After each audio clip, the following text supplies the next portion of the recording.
Okay, good morning mga kawaray. Ako po si Dogs Waray TV. At today is Wednesday, November 19, 2025. Tayo ay bibiyahin na naman sa Lalamove. Tingnan natin kung may Transportify na magandang biyahe. Then alin man sa dalawa kukuha tayo. Pero before tayo biyahe, mga kawaray, tayo ay magpapa-change oil muna. First change oil ni 30 yung sasakyan natin. Dito tayo sa ating suki sa Shell Anabu. Doon tayo lagi nagpapa-change oil sa CRV natin. Magkakaroon tayo doon Shell app na kakaroon ng 10% discount sa oil or sa lubricants na gagamitin. Itong mga kawaray, itong sasakyan natin, diesel to. Gagamit to ng mga 8 litro daw ng oil. So medyo may kataasan ng magiging bayad natin dito compared sa 4.5 liters lang dun sa CRV. So ayan. Tapos after natin magpa-change oil, kukuha tayo ng biyahe papuntang Marikina naman. Kasi naka-receive na tayo ng update galing sa manager ng Toyota Marikina na available na yung plate natin. Okay, so kukunin natin yung plate sasakyan nito. Kukuha tayo ng biyahe muna, of course, para hindi tayo malugi. Okay, so ayan, yun ang magiging activities natin bukod sa biyaheng normal, change oil, and then kuha ng plate number. Hindi na natin i-avail yung guys, ganoon naman lagi, hindi natin i-avail yung sa kasa kasi alam naman siguro lahat na pagkasa natin maintenance, mataas po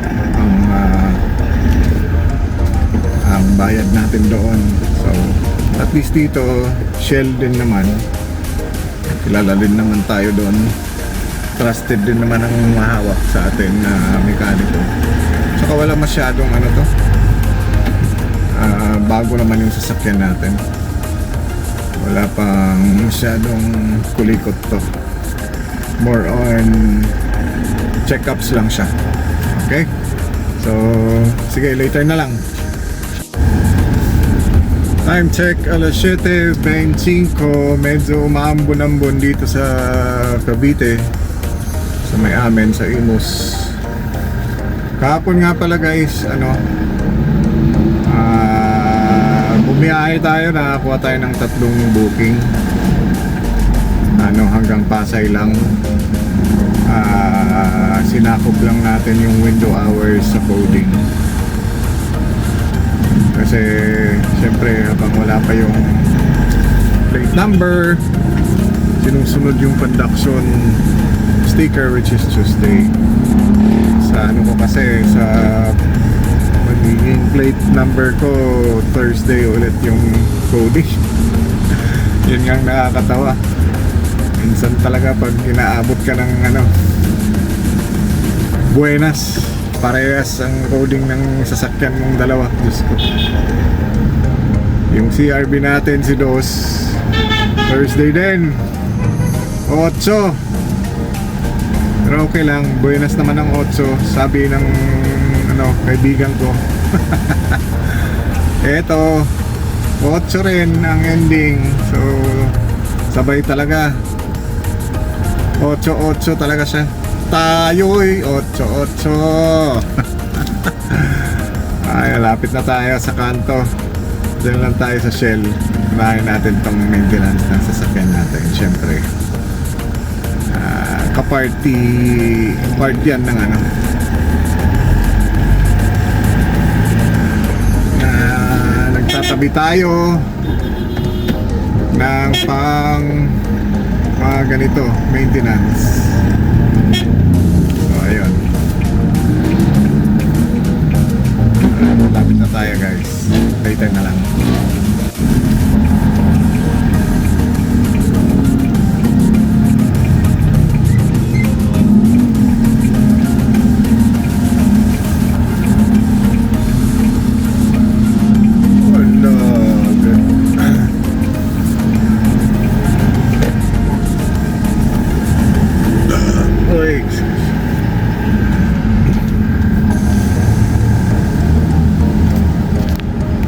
Yan, dito na tayo sa Shell. Opo, saan tayo na ito? Kung bibigyan kaya tayo nito. Tayo tayo. Ayan, good morning guys. Update 8:28. Kakarating lang na ni Kuya, mekaniko. So dito pa rin tayo sa Shell Anabu. At ayan, dito natin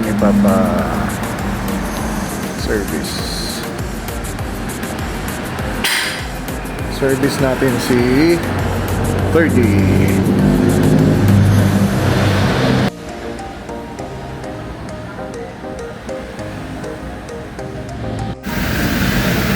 Okay mga kawaray, tapos na tayo dito sa change oil natin. Oras natin 9:22. Tumawag yung regular client natin. I-deliver natin ng Rizal. Puntahan ko muna. Sakto lang kasi magmamariki na tayo. So timing. Rizal gaming tayo for today. Hey guys, ako makita nyo. Ayan o. Ayan lang ang pick up natin. 2 box. So yun na nga guys. Unahin kong puntahan yung plate number natin sa Toyota Marikina before ko i-drop itong baras natin 2 boxes kasi alas 4 pa naman ito. Pero habang papunta tayo doon, syempre waiting tayo ng hanap tayo ng kasabay. Actually wala pa naman tayong booking. So ayan, yun lang. Ingat mga kawaray. Tanong tayo dito guys ng pang grills natin. Yan, lagyan natin ng grills yung natin, gilid. Delikado talaga. Isang beses kinargahan ako ng ng mga bakal. Kaalala kong tumama dun sa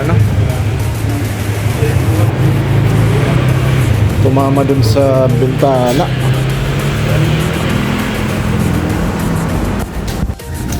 Ayun boss, so sa pinagtanungan natin, ang mangyayari, ibubuo niya yung yung stainless na bilog 3/4, tapos tatlo siya, 3 layer, ay ano ba tawag dyan, bawat sa 1, 2, 3, tapos dito rin 1, 2, 3, 304 daw yung stainless na gagamitin niya. Binigay niya sa atin 8.5, tapos 8,000 daw sagad. Pinakita ko nga ang quotation ng pinagawan ni Parts Cleto na nang sa kanyang grill. 7K lang bigay dun eh. Pero Taytay, pero wala namang problema if ever. Tinatanong ko nga ngayon dun kay sa Taytay kung 304 din, kung parehas. Eh, mas maganda nga dun na lang. So check ko na lang muna. Wait ko reply ng MR. Si Marjon. Yan. Kung napanood nyo si kaibigang Parts Cleto, doon siya nagpagawa. Meron siyang vlog na ganun, pagpa-install ng grills. Delikado kasi talaga. Nakargahan tayo ng isang beses, mga bakal na speaker ba. Talagang hindi ako mapakali habang nasa biyahe. Ang layo pa naman, papuntang QC.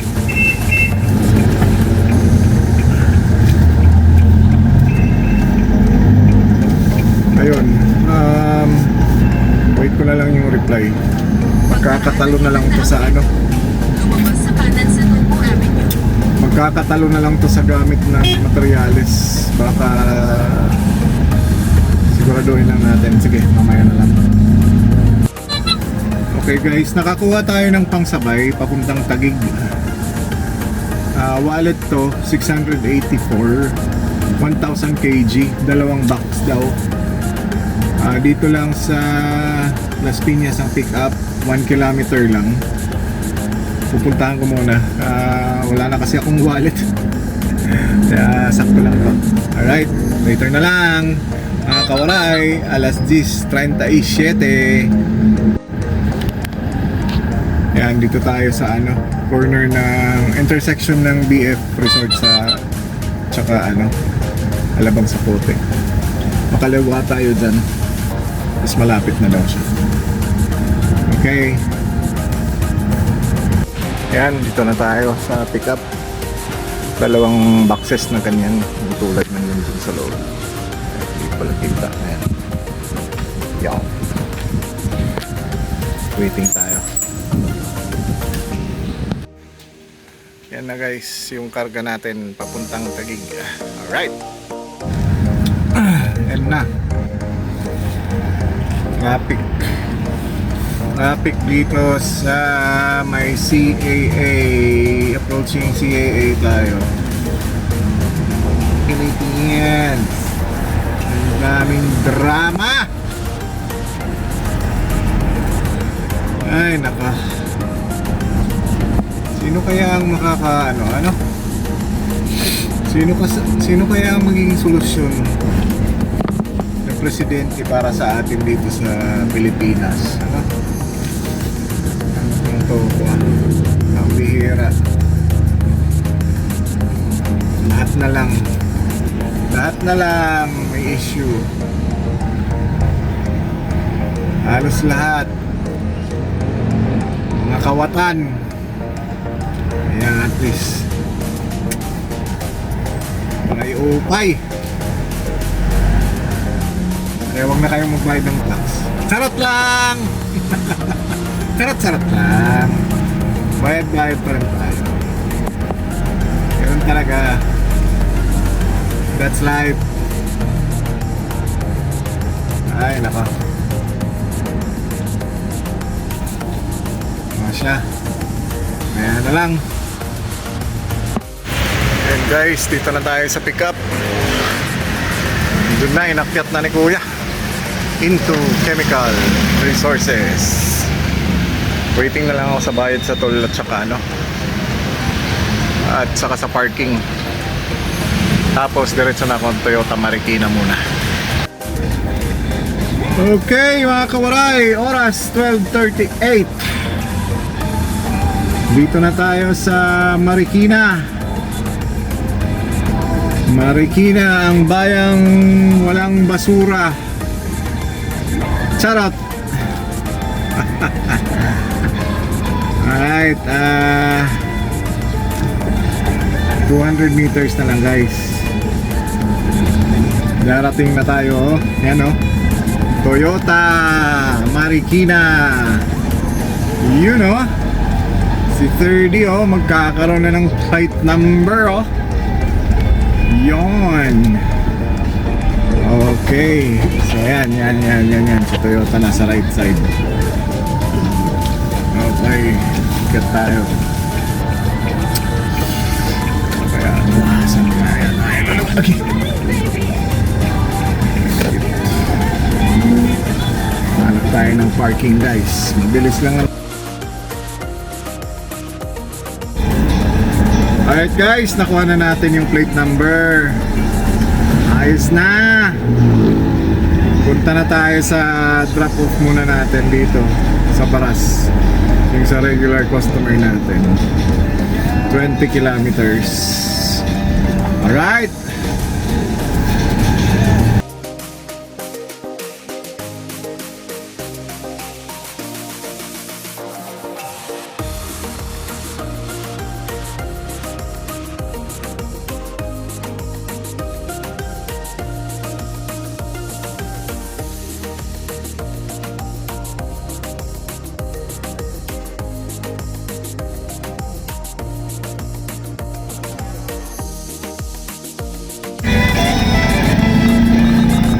Ayos na.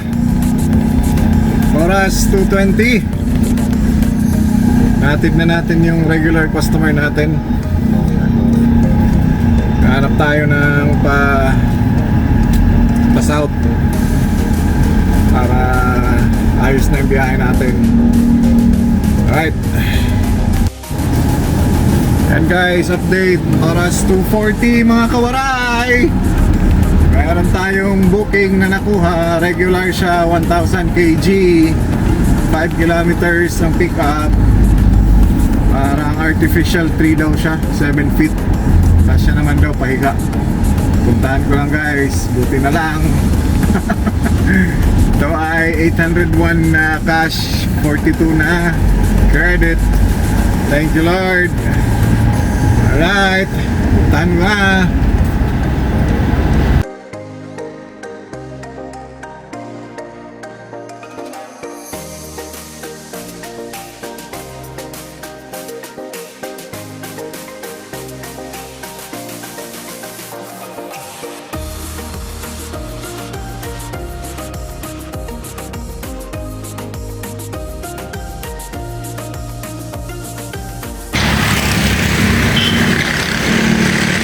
Isa lang siya, boss. Okay.